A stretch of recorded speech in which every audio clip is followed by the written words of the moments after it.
नमस्कार मित्रांनो, मी काव्या केकेस किचनमध्ये तुमचं पुन्हा एकदा स्वागत करते।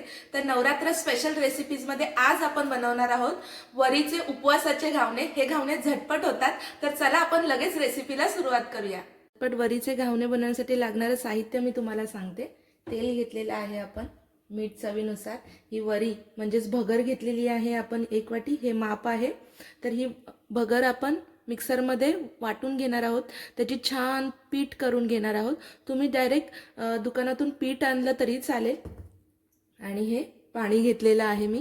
तर चला रेसिपीला सुरुवात करूया। मित्रांनो, आपण वरी छान मिक्सरमध्ये वाटून घेतलेली आहे, त्याचे एकदम बघा पीठ झालेलं आहे, एकदम छान आहे बघा, तुम्ही बघू शकता। हे घावण्यासाठी असं पीठ हवं। आता आपण ह्याच्यात पाणी ॲड करूया आणि चवीनुसार मीठ ॲड करूया। मीठ ॲड करते, अगदी झटकेपट होतात हे घावणे। आता मी पाणी ॲड करते। पाणी बघा, आपण आधी थोडं थोडं ॲड करूया आणि मिक्स करून घेऊया।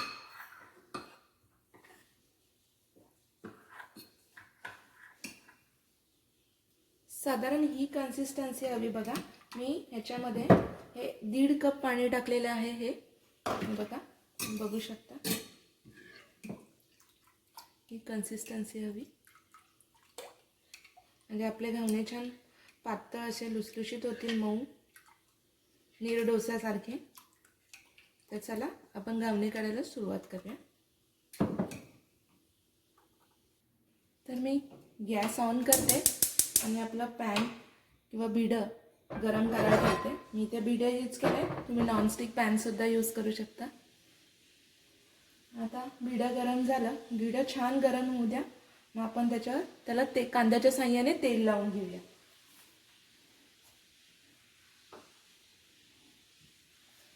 भिडं छान गरम झालेलं आहे चारी साईडने।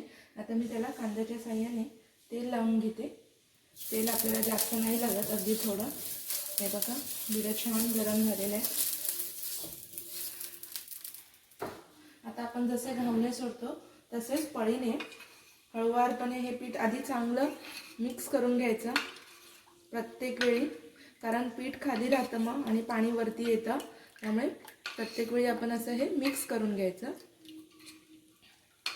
आता हळूवारपणे हे साईडने आपण सोडूया।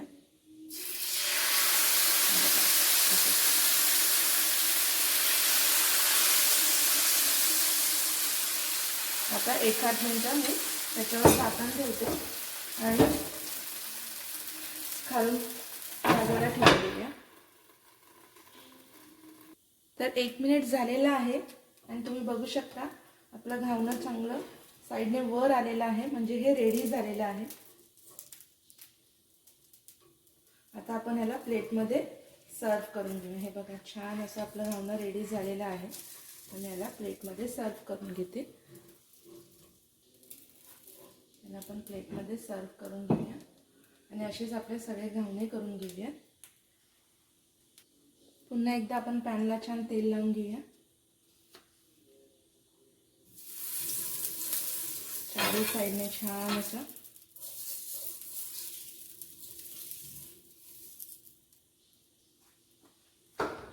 आणि परत पीठ छान मिक्स करून मग आपण ते, हे बघा, हे असं खाली राहतं पीठ आणि पाणी वरती येतं, त्यामुळे प्रत्येक वेळी तुम्हाला मिक्स करूनच घ्यायचं आहे। छान असं मिक्स करायचं आणि मग हळूवारपणे सोडायचं।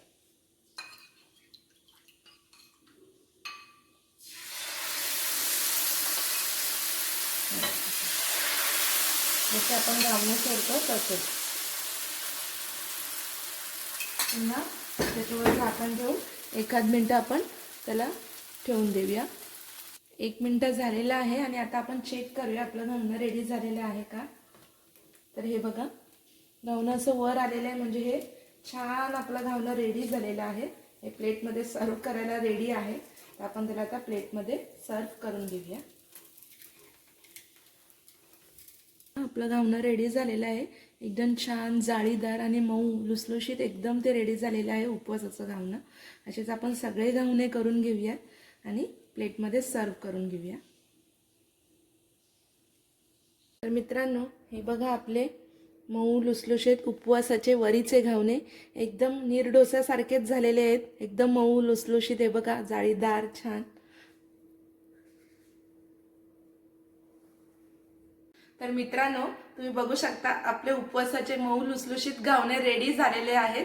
तर हे घावणे झटकेपट होतात, तर तुम्ही हे नक्की ट्राय करा. मी हे चटणीसोबत सर्व केलेले आहेत. आणि माझ्या चॅनलला लाईक, शेअर, सबस्क्राईब करायला विसरू नका. तुमच्या प्रतिक्रिया आम्हाला कमेंटद्वारे नक्की कळवत जा. धन्यवाद.